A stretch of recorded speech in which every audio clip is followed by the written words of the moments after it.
Shalom, selamat siang. Perkenalkan nama saya Maria Sabila dengan NIM 240-202-0306.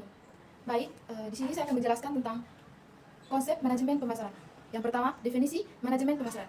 Manajemen pemasaran adalah proses perencanaan, pelaksanaan, dan pengawasan kegiatan yang berkaitan dengan penciptaan, komunikasi, dan penyampaian nilai kepada pelanggan. Tujuan utama dari manajemen pemasaran adalah untuk memenuhi kebutuhan dan keinginan pelanggan sambil mencapai tujuan organisasi seperti peningkatan penjualan dan keuntungan. Ruang lingkup manajemen pemasaran. Ruang lingkup manajemen pemasaran mencakup beberapa aspek. Yang pertama, riset pemasaran. Riset pemasaran mengumpulkan dan menganalisis data untuk memahami pasar, pelanggan, dan tren industri. Yang kedua, segmentasi pasar. Segmentasi pasar menjadi kelompok-kelompok yang lebih kecil berdasarkan karakteristik tertentu seperti demografi, perilaku, dan kebutuhan. Yang ketiga, penentuan target pasar. Penentuan target pasar memilih segmen pasar yang paling sesuai dijadikan fokus pemasaran, di mana ketika kita ingin memasar. Yang ketiga, penentuan target pasar. Penentuan target pasar memilih segmen pasar yang paling sesuai untuk dijadikan fokus pemasaran, di mana kita memilih segmen pasar untuk dijadikan fokus pemasaran produk yang sedang tren. Yang keempat, positioning. Positioning menentukan bagaimana produk atau layanan akan diposisikan dalam pikiran konsumen dibandingkan dengan pesaing. Yang kelima, strategi pemasaran. Strategi pemasaran merumuskan rencana untuk mencapai target pasar, termasuk elemen-elemen bauran pasar, produk, harga, tempat, dan promosi. Yang keenam, implementasi dan pengendalian. Implementasi dan pengendalian melaksanakan strategi pemasaran dan memantau hasilnya untuk memastikan bahwa tujuan tercapai. Yang kedelapan, manajemen hubungan pelanggan atau CRM. Membangun dan memelihara hubungan jangka panjang dengan pelanggan untuk meningkatkan loyalitas dan kepuasan pelanggan. Yang kesembilan, analisis kerja. Analisis kerja mengukur dan menganalisis efektivitas strategi pemasaran, melakukan perbaikan berkelanjutan. Baik, kesimpulan dari kesembilan, dengan memahami definisi dan ruang lingkup manajemen pemasaran, organisasi dapat lebih efektif dan merencanakan dan melaksanakan strategi yang mendukung pertumbuhan dan perkembangan bisnis.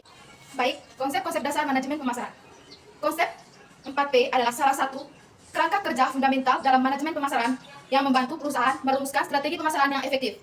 Keempat elemen tersebut, yang pertama, produk.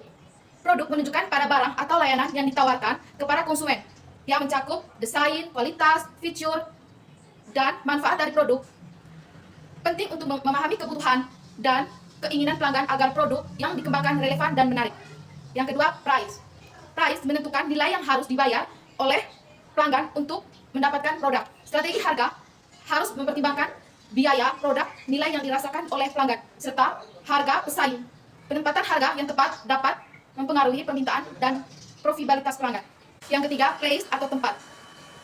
Berkaitan dengan distribusi produk, yaitu bagaimana dan di mana produk dijual kepada konsumen. Ini mencakup saluran distribusi, lokasi fisik, dan strategi logistik. Tujuannya adalah untuk memastikan produk tersebut yang tepat untuk mencapai target pasar. Yang kelima, promotion atau promosi.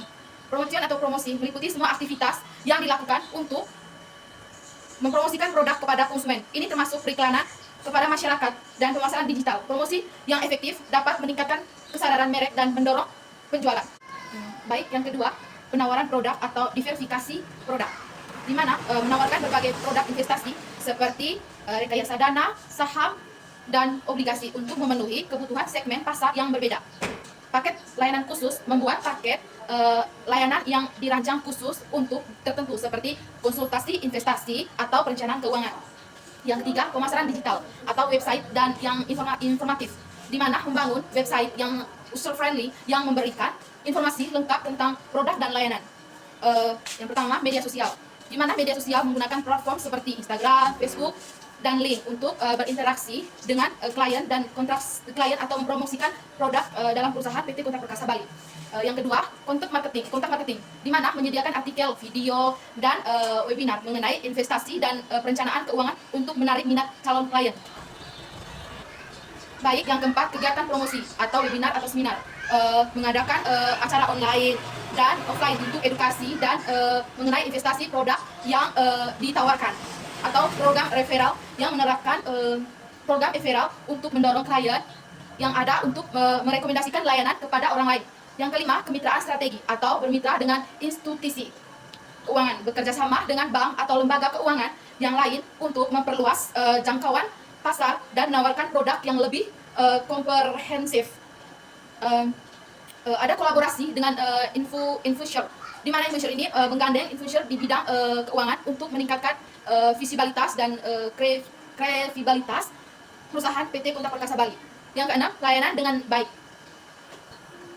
Yang keenam, layanan pelanggan yang baik, seperti support, menyediakan layanan pelanggan yang siap membantu klien kapan saja.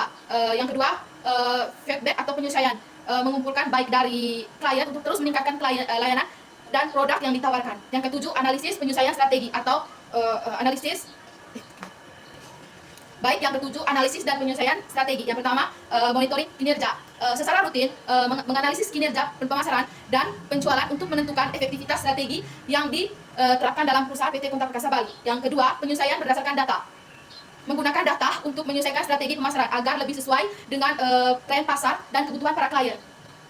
Dengan menerapkan strategi pemasaran ini, PT Kontak Perkasa Bali dapat meningkatkan visibilitas, menarik lebih banyak klien yang baik dengan klien yang sudah ada, seperti klien yang sudah pernah menginvestasikan uang atau bekerja sama dengan PT Kontak Perkasa Bali. Jadi mereka bisa mempertahankan hubungan mereka dengan baik dengan para pekerja di PT Kontak Perkasa Bali yang melayani para kliennya dengan baik.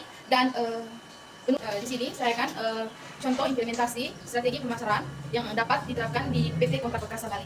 Baik Pak, karena saya kemarin itu pernah bekerja di PT Kontak Perkasa Bali, jadi saya sedikit tahu bagaimana implementasi strategi pemasaran di dalam PT Kontak Perkasa Bali. Yang pertama itu segmentasi pasar, identifikasi segmennya, di mana segmen pasar yang berbeda seperti investor, retail, dan perusahaan kecil, menengah atau UKM, dan individu investasi untuk para pensiun. Dan yang kedua, analisis kebutuhan, di mana analisis kebutuhan ini memahami kebutuhan preferensi setiap investor, segmen yang menawarkan. Baik, itu saja materi yang saya paparkan. Kurang dan lebihnya saya minta maaf, dan saya Maria Sabella pamit undur diri. Sekian dan terima kasih.